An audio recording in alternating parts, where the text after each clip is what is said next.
안녕하세요. 자, 오늘 우리가 던져볼 질문은 이겁니다. 인간은 과연 이기적인 존재일까요? 아니면 공정함을 추구하도록 설계된 존재일까요? 아주 오래된 질문이죠?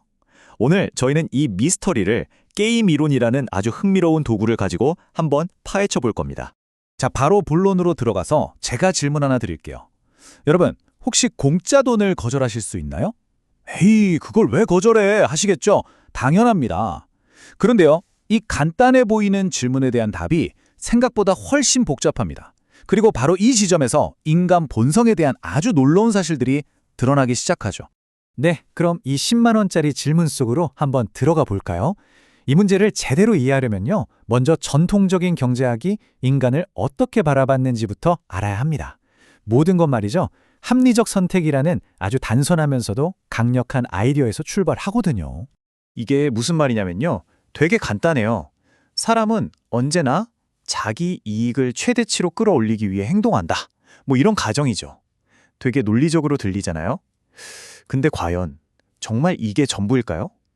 이 단순한 명제 하나로 우리 인간의 그 복잡한 행동을 다 설명할 수 있을까요? 자, 지금부터 이 전통적인 가정에 아주 강력한 의문을 던지는 첫 번째 단서를 한번 찾아보겠습니다.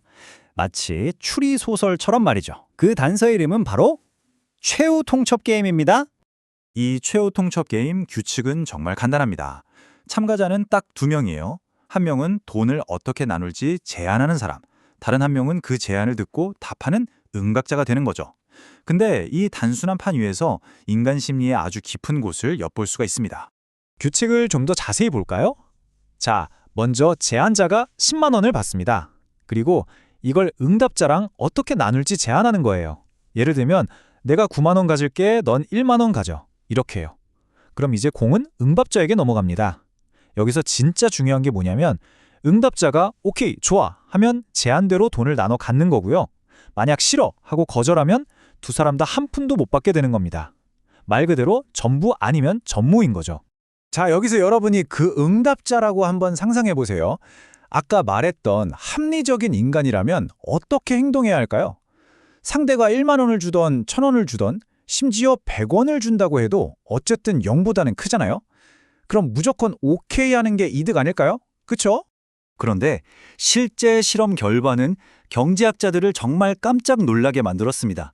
바로 이 숫자, 30% 때문이에요. 이게 무슨 뜻이냐면 제안받은 금액이 전체 돈의 30%보다 적잖아요? 그럼 사람들이 그 공짜 돈을 그냥 걷어차 버린다는 겁니다. 이런 불공평한 제안을 받느니 차라리 너도 나도 다 같이 굶자, 이런 식으로 상대를 응징하는 쪽을 택하는 거죠. 정말 놀랍지 않나요? 아니, 도대체 사람들은 왜 이렇게 비합리적으로 보이는 행동을 하는 걸까요?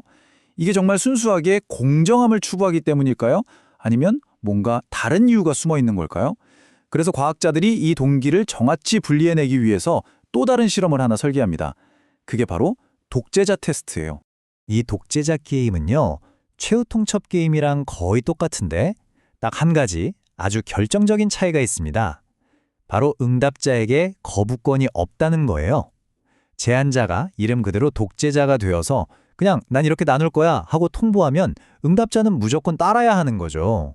이 실험 설계가 정말 기가 막힌 게 뭐냐면 거절당할지도 모른다는 두려움을 싹 없애버린다는 점이에요. 이제 제안자는 상대방 눈치를 볼 필요가 전혀 없어진 거죠. 자, 이런 상황에서도 만약 누군가 돈을 나눠준다면 그건 계산적인 행동이 아니라 정말 순수한 이타심 때문이라고 해석할 수 있겠죠? 이 실험이 바로 그걸 측정하고 싶었던 겁니다. 자, 두 게임을 한번 나란히 놓고 비교해 볼까요? 그럼 이 설계가 얼마나 절묘한지 알 수 있어요. 최후 통첩 게임에서 보여준 친절함은 혹시 거절당하면 어떡하지 않은 계산적인 마음, 즉 전략적 공정성하고 진짜 이타심이 막 섞여 있는 거예요. 반면에 독재자 게임은요, 그 계산적인 부분을 싹 걷어내고 오로지 순수한 이타심이 얼마나 되는지만 딱 재는 거죠.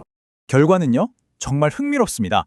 최후 통첩 게임에서는 사람들이 평균적으로 40%나 제안을 해요. 꽤 공평하죠? 그런데 거절당할 걱정이 싹 사라진 독재자 게임에서는 그 액수가 20%로 뚝 떨어집니다.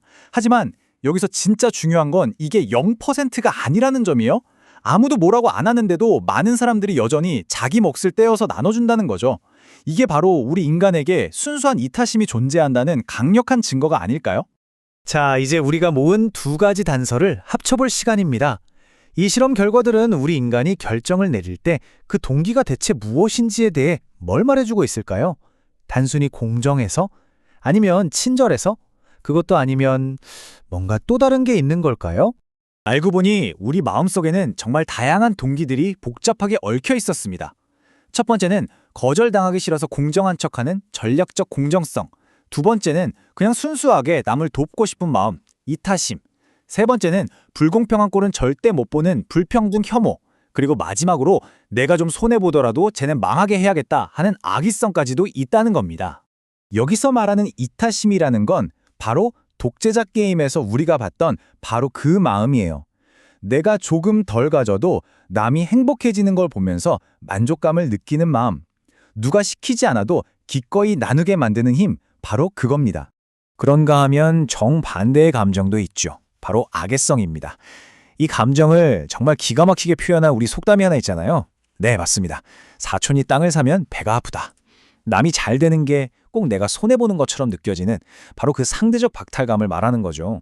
근데 더 놀라운 건 뭔지 아세요? 게임 이론은 이렇게 복잡 미묘한 감정까지도 수학적으로 설명해 된다는 겁니다. 다시 최후통 취업 게임으로 돌아가 볼까요? 1만 원이라는 공짜 돈을 그냥 걷어차는 행동 말이에요. 내가 1만 원 손해보더라도 상대방이 9만 원을 못 벌게 만들겠다. 이거야말로 불평등 혐오 혹은 악의성이 실제로 우리 행동에 영향을 미치고 있다는 강력한 증거가 되는 거죠. 자, 이제 길었던 수사를 마치고 최종 평결을 내릴 시간입니다. 우리가 모은 이 모든 단서들을 종합해봤을 때 인간의 공정함에 대해 우리는 어떤 결론을 내릴 수 있을까요? 결론은 이겁니다. 인간은 이기적 아니면 공정함, 이렇게 스위치를 껐다 켰다 하는 단순한 존재가 아니라는 거죠. 우리 마음속은 사실 이기심, 이타심, 공정함을 향한 갈망, 심지어 시기심까지 이 모든 것들이 뒤섞여서 끊임없이 경쟁하는 아주 복잡한 칵테일과 같습니다. 자, 그럼 오늘 내용의 핵심만 딱딱 짚어보면서 정리해볼까요? 첫째, 우리는 불공평한 걸 정말 싫어합니다. 어느 정도냐면 내 손해를 감수하면서까지 불공정을 응징할 정도라는 거죠. 둘째, 우리가 베푸는 친절함의 일부는 계산적인 전략일 수 있습니다. 하지만 그의 전부는 아니에요. 그 안에는 분명 아무런 대가 없이도 나누려는 순수한 이타심이 존재합니다. 그리고 마지막으로 가장 중요한 건데요. 이 공정함이라는 감각은 그냥 기분 문제가 아니라 우리 사회를 지탱하는 신뢰와 협력의 기반이 되는 아주 중요하고 예측 가능한 본성이라는 겁니다. 자, 이제 마지막으로 여러분께 이 질문을 던지면서 오늘 이야기를 마칠까 합니다. 당장 눈앞에서는 손해처럼 보이는 비합리적인 선택이 오히려 더 긴 안목으로 봤을 때는 신뢰를 쌓고 더 큰 이익을 가져오는 가장 합리적인 선택이 되는 순간은 과연 언제일까요? 이 질문에 대해 한 번쯤 깊이 생각해 보시는 건 어떨까요?